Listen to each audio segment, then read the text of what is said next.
Assalamualaikum warahmatullahi wabarakatuh. Selamat siang semuanya ya.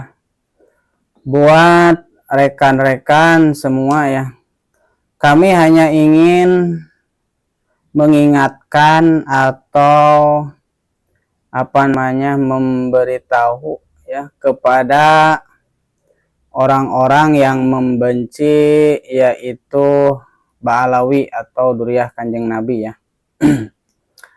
Kami melihat di TikTok ya, di TikTok banyak konten-konten lagu-lagu yang menganjing babikan, yaitu para habaib. Ya, buat para mukimat ya semuanya, buat para mukimat semuanya ya, ingatlah ya, kalian itu jangan sekali-kali membenci yaitu para Ba'alawi ya. Karena ini akhir zaman, kami hanya mengingatkan kepada pembenci para habaib ya. Bertobatlah kalian sebelum yaitu ajal menjemput kalian ya. Maka kami sangat prihatin kepada kalian, karena kalian kata-katanya itu kepada para habaib sangat menganjing babikan ya di lagu-lagunya itu. Kami miris ya, kami miris hati kami mendengarnya ya. Karena beliau itu seandainya ya, Habib Ali, lalu Habib Rizik, Habib Bahar, para habaib yang lainnya ya, seandainya gitu, dia bukan keturunan Nabi, seandainya, tapi kan dia ulama, dia kiai, ustadz ya, ngajinya juga udah jelas ya, sanad keilmuannya sudah jelas. Sedangkan ya, para mukimad itu kebanyakan juga yang tidak ngaji ya, tidak tahu, cuman ikut-ikutan. Karena kami yakin nih ya, kami yakin, wallah, demi Allah, kenapa yang selalu diserang itu para habaib ya. Kenapa yang selalu diserang itu para habaib? Karena pengaruh para habaib di Indonesia itu sangat-sangat berpengaruh. Para habaib itu ya, sangat berpengaruh para habaib itu. Kami yakin ya, Imaduddin sama Fuad Pleret itu adalah pesanan ya, pesanan. Karena apa? Dari dulu kan Habib itu cuman Habib ya, yang bisa menggerakkan umat, juga banyak pengikutnya ya.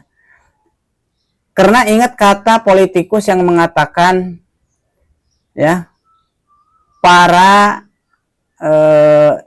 cukong ya, para cukong-cukong yang ada di Indonesia itu dulu waktu presidennya Jokowi itu bilang, para sembilan naga Cina atau cukong-cukong itu tidak merasa takut sama presiden. Yang dia takutkan adalah sama Habib Rizik. Kita buka pemikiran yang cerdas ya. Yang ditakutkan itu adalah Habib Rizik. Kenapa yang ditakutkan Habib Rizik? Karena masanya banyak, pengikutnya banyak. Jadi dia itu sudah ketakutan ketika melihat Habib pulang dari Arab itu disambut ya di bandara orang sampai puluhan ribu. Ya. Jadi di situ ketakutan. Maka gimana caranya? Itu bagi cukong-cukong, gimana caranya? Ya, biar pamor para habaib di Indonesia itu hancur ya. Gimana caranya? Maka dipesenlah Mukimad sama Fuad Botak ya, dipesenlah dia, dipesan untuk apa? Memframing biar Habib itu hancur ya. Jadi nggak ada pamor di Indonesia, jadi nggak pada takut tuh sembilan naga Cina atau cukong-cukong itu, nggak pada takut sama Habib. Karena apa? Berpengaruhnya akan hancur. Kalau udah nggak hancur pengaruh para habaib di Indonesia, maka dia itu akan bebas. Ya, maka dari itu dikirimlah. Maka selamanya itu bakal terus, siapa orang yang berpengaruh di negara Indonesia akan terus di-framing, akan terus difitnah, dihujat. Contoh, dulu Abdul Somad, ya, Kiai Haji Abdul Somad, seorang ulama, ya, yang benar-benar ngajinya sangat-sangat istimewa dibanding dengan Mukimat, itu nggak ada apa-apanya itu, ya. Kiai Haji Abdul Somad LCMA, beliau berapa kali waktu presiden yang dulu tuh, ya, yang sebelum Bapak Prabowo nih, kan dari dulu dia mau menyelesaikan profesor dokternya, tidak bisa di Indonesia, dia dijegal. Dia harusnya ya melaksanakan di negara tetangga, ya, dia menyelesaikan gelar dokternya. Lalu dia ceramah kemana-mana, di bandara sering dijegal. Itu apa? Ya, karena itu Ustadz yang sangat benar, sangat mengganggu buat cukong-cukong itu, atau buat orang-orang PKI juga, ya, karena di situ ada ditunggangi juga orang-orang PKI, karena saya yakin, ya, Pung Ad juga mengaku sendiri bahwa si Pung Ad itu adalah keturunan PKI, ya. Nah, jadi udah jelas nih, udah jelas. Jadi banyak ditunggangi sama orang-orang PKI.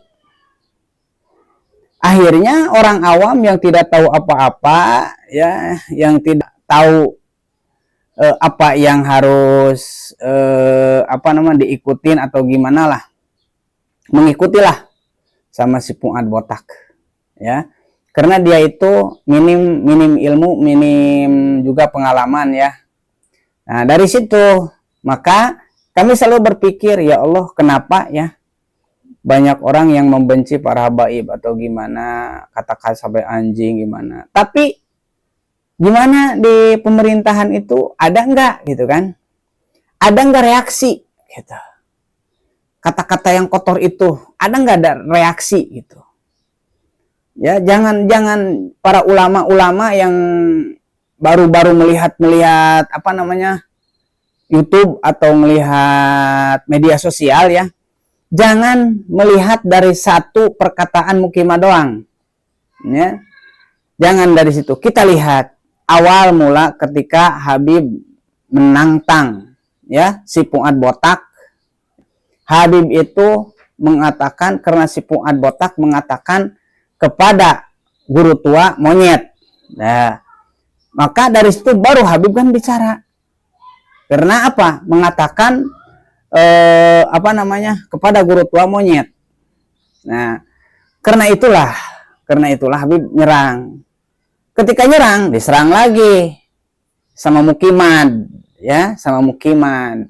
Maka dari itu jangan kata kayak Habib yang menantang, padahal bukan. Habib itu awalnya itu menyerang si Pung Ad botak. Nah, dari situ dari gerombolan Mukimat juga bicara, wah, saya siap gini-gini. Ayo nama kiawanya ti aing, ya, aing orang Sunda, ya. Ayo nama kia ti aing. Buat Mukimat, ya. Ayo nama kia. Lamun bener mah mana ya kawani, ayo nama urang diaradu aja aing. Yuk kita tanda tangan di atas materai dengan kepolisian, kita diadu di lapangan sapaehna aing mah. Paeh oge teu penasaran keur aing mah. Da moal aya paeh 2 kali. Nya ayo nama aing geus kesel. Ayo nungtang nang tangkos anu heueuh. Tapi nya kebuktian mah naonan lah. Itu nukuar-kuar di media. Emang lah, semua media punya kalian semua lah. Pokoknya mah punya kalian semua. Jadi kalian bebas lah. Saya mah menjawab atau ngomen yang keras kepada kalian di TikTok pelanggaran, ya. Tapi kalian menyebarkan terus video-video yang gak jelas, tidak pelanggaran. Itu yang saya bingung gitu kan. Itu jadi begitulah, cuman pengingat kepada Mukimat, ya, teman Mukimat, tobatlah kalian sebelum ajal mendekat kalian. Wassalamualaikum warahmatullahi wabarakatuh.